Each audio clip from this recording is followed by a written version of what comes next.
From criminal minds to armed gangs, mere suspects and serial offenders, the role of the police in society cannot be overemphasized. Just that the days when many refer to them as friends are fast fading. Hello and welcome to Crime Watch. I'm Ivy Kano. We'll begin the show with crime news.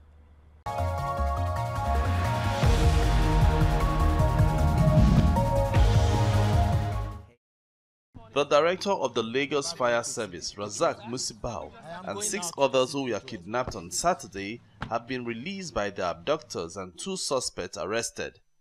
The police public relations officer of the Lagos State Police, Elkanah Bala, who confirmed the release, said they were on earth when the abductors freed them. Friends and family of a medical doctor who was stabbed to death by suspected hoodlums as he was making his way back home from work are calling for justice. Stephen Ureye had been undergoing housemanship at the Lagos State University Teaching Hospital, Luth. The police in Ondo State have launched an investigation into the murder of the bossa of Akure Diocese of Anglican Communion, Gabriel Abiodun. Spokesperson of the command, Femi Joseph, assures the people of the state that the killers will not go unpunished. Now we have embarked on a manhunt to ensure that we bring the perpetrators to book, and I want to assure you that in less than no time we will ensure that they are brought to justice. Still in Ondo State, the men of the Nigerian army have arrested one of the robbers that raided the bank at Idoani in Oshe local government area. The suspect was arrested by the vigilant soldiers while trying to escape. The spokesperson of the Ondo State Command, Femi Joseph, has confirmed that 6 persons died in the raid. The Ogun State Police Command has paraded a 26-year-old suspected serial rapist who was arrested for having carnal knowledge of a 22-year-old girl at Ata Ota. The victim was on her way to a vigil when she landed in the hands of the suspect, who took advantage of her in an isolated area. What he used to do is to look for an innocent girl, pick them up, and when they got to any isolated place, he will stop the vehicle, forcibly had carnal knowledge of such girl. Try even to play even with her. She said no, that thing cannot ever happen. So when I see how the way she's doing, so me, I need even to throw her this thing, which is her trouser. He asked me that where was I going to, and I told him I'm going to church, and he insisted that he's going to follow me. And since I'm going to my friend's place, me and my friend will go to church together, since our house is not far from church. So, and I can't allow a stranger to just follow me like that. That was when he later entered one corner. He later sat at the back seat. Then he started dragging me that I should come to the back. That can't talk to me. All I knew was that I was just weak. I can't see anything. Then he started pulling off my clothes. Then he saw a light from a very far distance. He adjusted himself and he drove off speedily. Then he later moved to the front a bit. That was when he later raped me. My problem is that I can't find my pants and my trouser. I don't know what he has done to it. The Lagos Police Command has arrested a software engineer, Munini Rewan, who allegedly specializes in making stolen smartphones and those used for ransom negations by kidnappers untraceable. He was picked up at Computer Village Market in Ikeja alongside a notorious stolen phone dealer by a Special Intelligence Response Team led by the Deputy Commissioner of Police, Abba Kyari.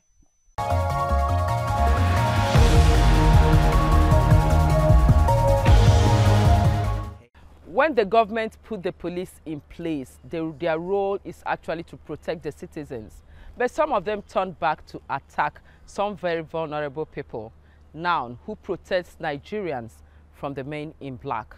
Our big story takes a look at the agony of a mother and the tragedy of a nation.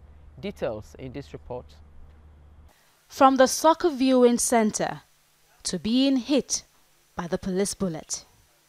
This was the case of Kolade Johnson, who was murdered in cold blood by men of the Nigerian police.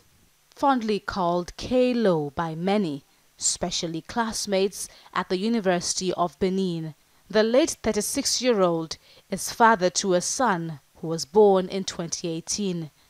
According to reports, he was about leaving the viewing center where he had gone to watch a Premiership League match when a bullet hit and killed him. Yes.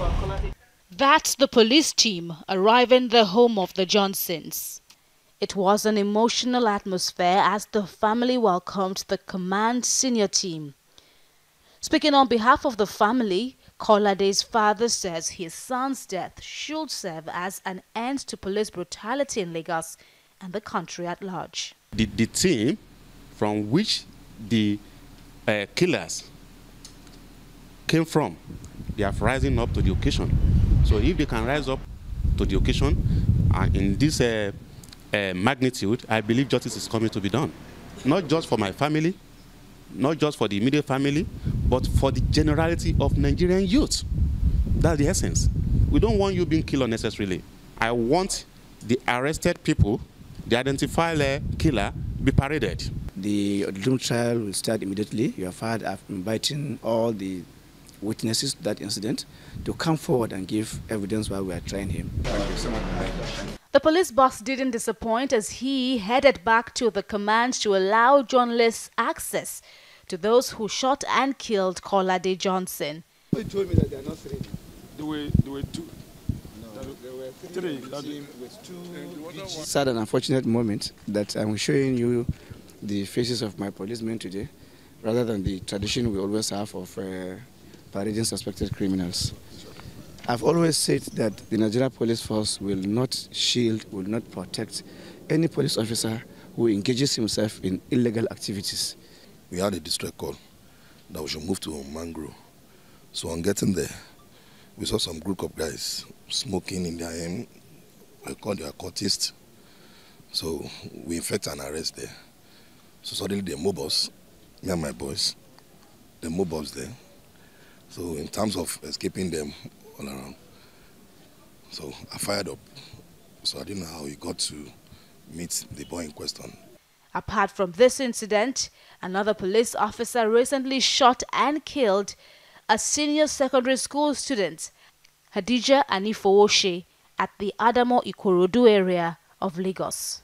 In the last few days, the conversation to reform the Nigerian police has grown louder, with many suggesting an executive directive for an immediate overhaul of the special anti-robbery unit of the police, or to just scrap it. Kolade's killing attracted protests across the country. In Oyo State, friends of Kolade Johnson took to the streets of the capital, Ibadan, calling for justice for one of their own. If we don't end SARS now, this death is going to touch someone else that is watching this right now. Yes. We have to stand and know that we as Nigerians have a say. This government is not our head. We are the ones that are meant to control the government. If the government cannot listen to us, then they are not meant to govern us. Yes. This is Nigeria. It is not one person's property. It belongs to all of us. Kolade Johnson has a son that right now he cannot even have a claim for, because that son was given birth to in South Africa and he has not even done the proper documentation for that child. That child is probably gone for life. He can no longer be claimed. Is this fair? What will we explain to that boy that the government of his father failed him to grow up without his father? Please let us all stand up and know that we have to stand for our rights. Let them end SARS. We want a court hearing for Kolade. This Kolade's killer should be tried under the law. We have heard a lot of times that they will say, okay, these people they've been arrested, we want more than that. We want justice for Kolade's killer. They took the message to the streets of Ibadan, marching from J. Allen Junction to the premises of the investigation unit of the Nigeria Police at Iyaganku, where they called on authorities to expedite action and make an example of those culpable of snuffing life out of Kolade Johnson in his prime. I struggle, freedom cometh by struggle. And in Ondo State, some youth under the aegis of End SARS movement staged a peaceful protest against brutal killings of Nigerians by officers of the Nigeria Police. They called for stringent measures and stiffer punishment against the killer policemen to serve as deterrent to others. Citizens of this country must come out loudly to say that we have to put an end to this impunity of police holding young Nigerians. Because you have dreadlock does not mean you are a criminal. For crying out loud, because you are using an Android phone. What is an Android phone? What is an iPhone? It is a certain fact that we, in this town, in this city of ours, Akure, that we are, once you dress good, you have an Android phone or an iPhone, you are a suspect. And I don't know when it became a suspect to have the basic needs. Innocent citizens of this country has become victims in the hands of Nigerian police. And it has become a serious battleground that no innocent person is ready to expose any criminal act in the society. They also want the National Assembly to urgently pass the Police Reform Bill of 2018 and transmit same to President Muhammadu Buhari for assent. So Nigerian people are saying that the police should be reformed, that they should end SARS. SARS is meant to be in their office, battle ready whenever there is an armed robbery going on, they get a signal. We are all here gathered today to show our grievances and state our positions that we no longer want police to kill us. They are supposed to protect us. They are being paid by our taxpayers' money to fend for a living, and they should do their work accordingly. Nigerians are urging the police authorities and the federal government to compensate the families of citizens unjustly killed by men of the police and bring an end to extrajudicial killings in the country.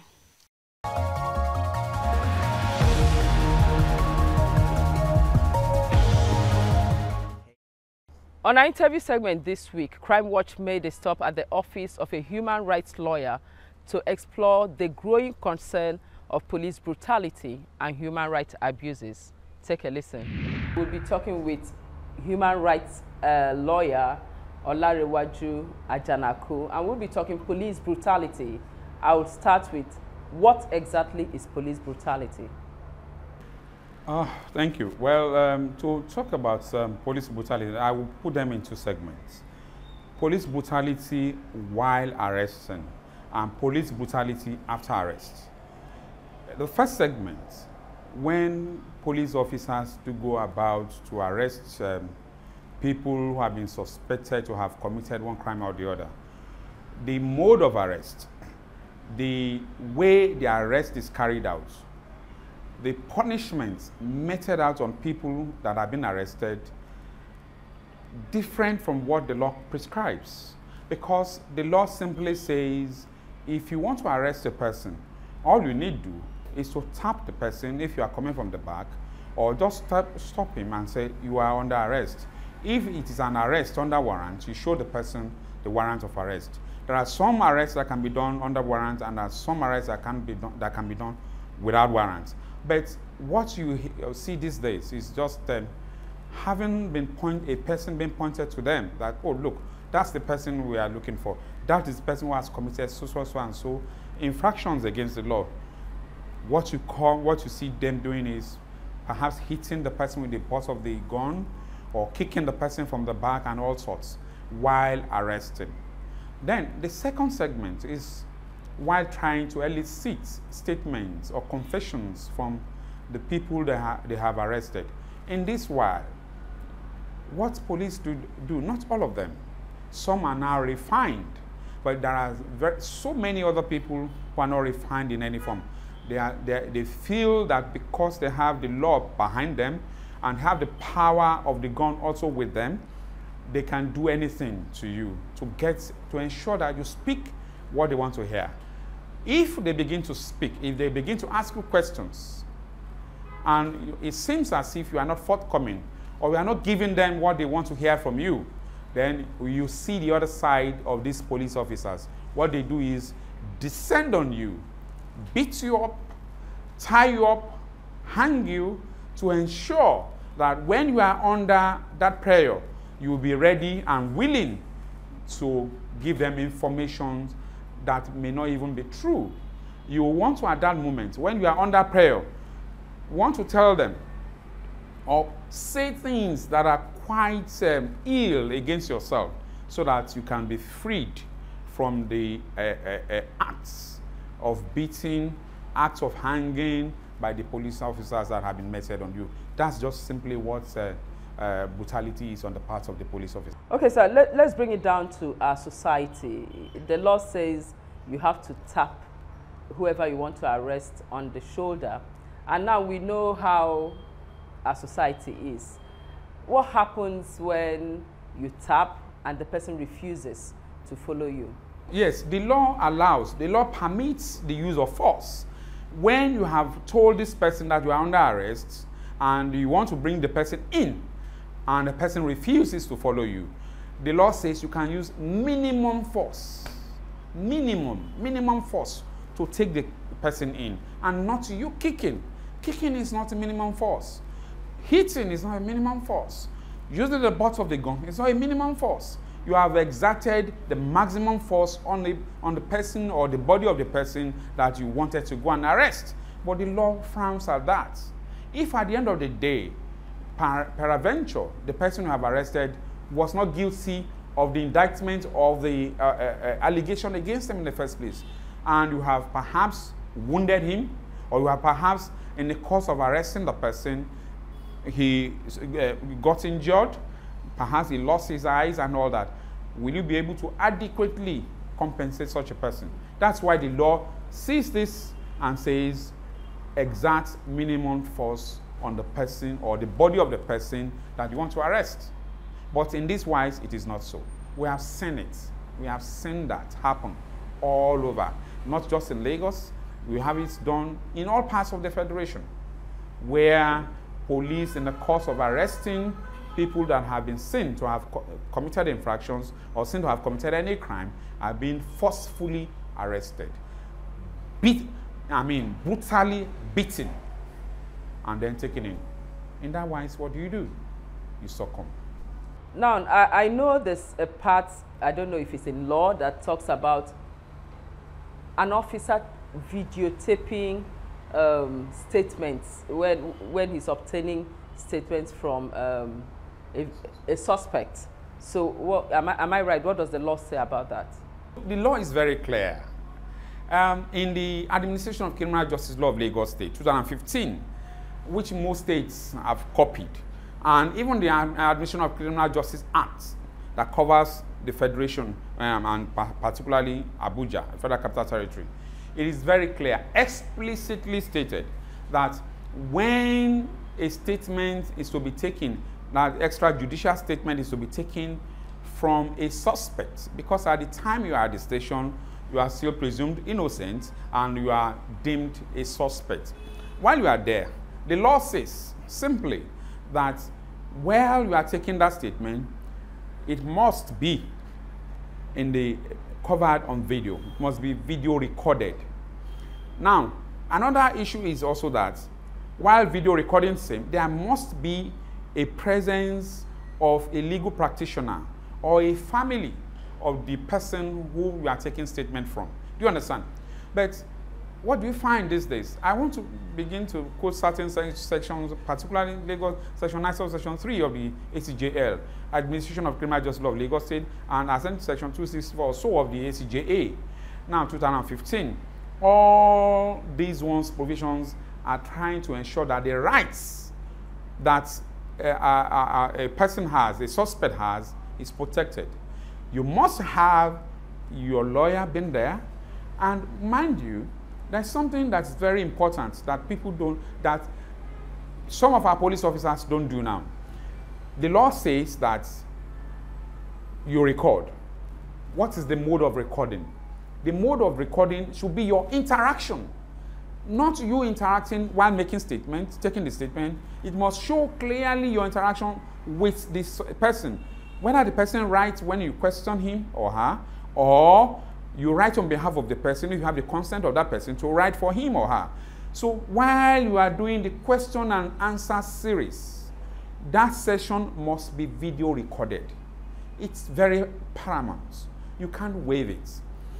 And the law is also clear up to the Supreme Court now. We've had cases where the Supreme Court, let's even stop at the Court of Appeal, have said that, look, if you have failed to comply with the law, simply because the wordings of the law says shall, that the statements of the suspect shall be video recorded or shall be in the presence of his lawyer.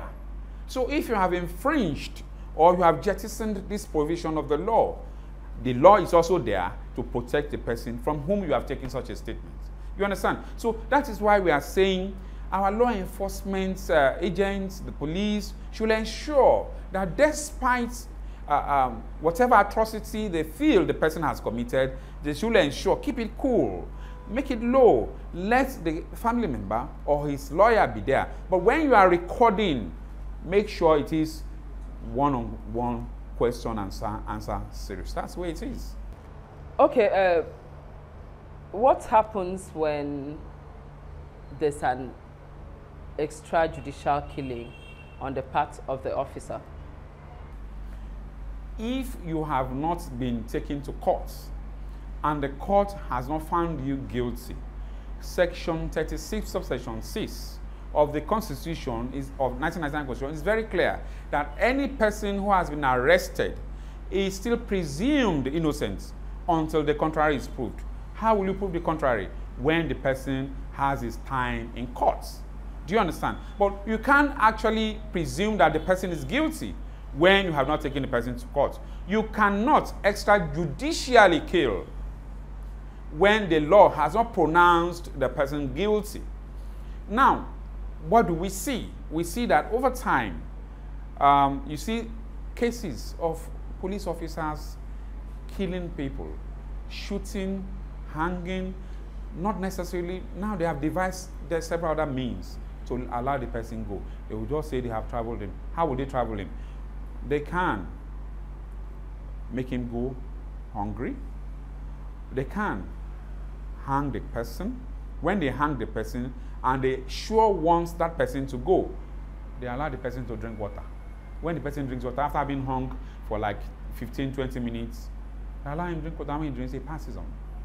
And then you begin to see that, oh well, have they really followed the law? I must tell you, frankly too, that nowadays, that tempo of killing, extrajudicially killing, has reduced.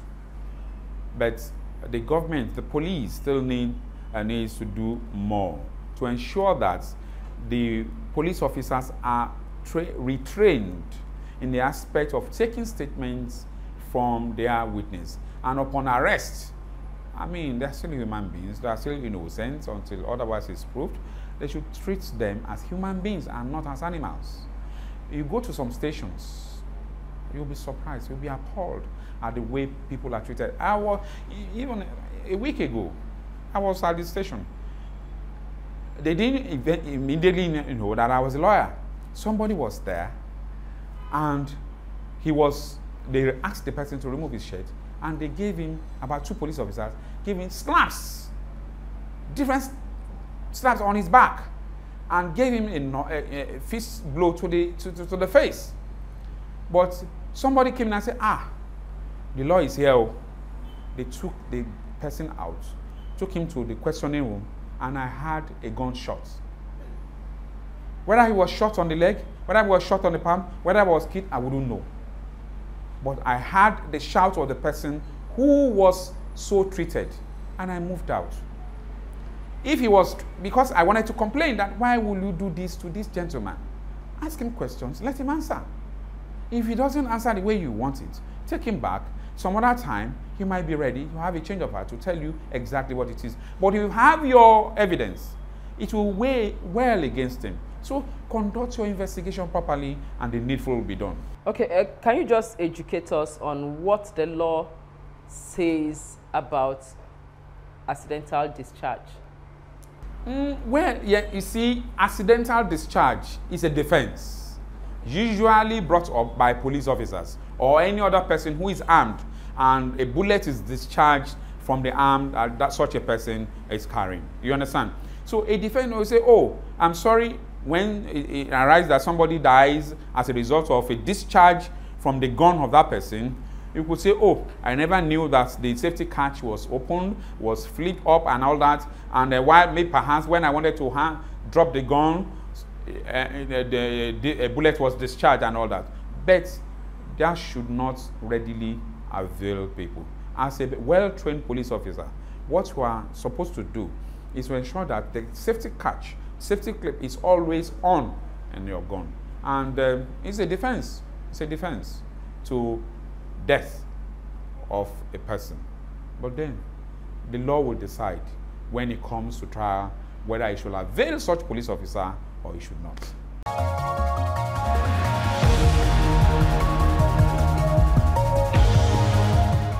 Our second big story brings the sad memories of the Offa bank robbery a year after, when 33 persons, including policemen, were murdered in cold blood. 5th of April 2018 was indeed a red letter day for the people of Offa in Kwara State. It was the day 5 commercial banks and 1 community bank were robbed and 33 souls were lost. Consequently, all the banks in the ancient town closed for business.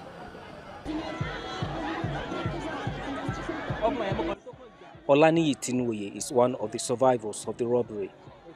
He narrates how he survived and the psychological effect the incident has had on him. It was later I started seeing some of my colleagues, some of my friends that are dead, that I now became afraid. I started to say, God, so you are so wonderful like this. So you are so marvelous like this. And it was, I saw that, let me just tell you that, I saw that face to face and I was unhurt. I just saw, but later, when I started hearing death of many people again, I was not myself again. The community rallied to build a mobile police barracks in order to enhance its security. 1 year on, Offa community is back to life, and it may have put the ugly incident behind it, but certainly wants justice. We are trying to make sure that it will never reoccur itself.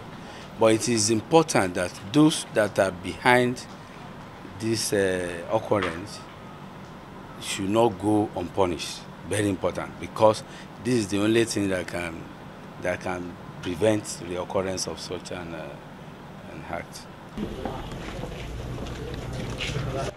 5 suspects are currently standing trial at the Kwara State High Court, Ilorin, over the robbery incident. With that, we've come to the end of this week's edition. Remember to join us again, same station, same time. Till then, keep your comments coming to crimewatch@tvcnews.tv. You can also tweet at me at Ivy Kano. Do have a crime-free week.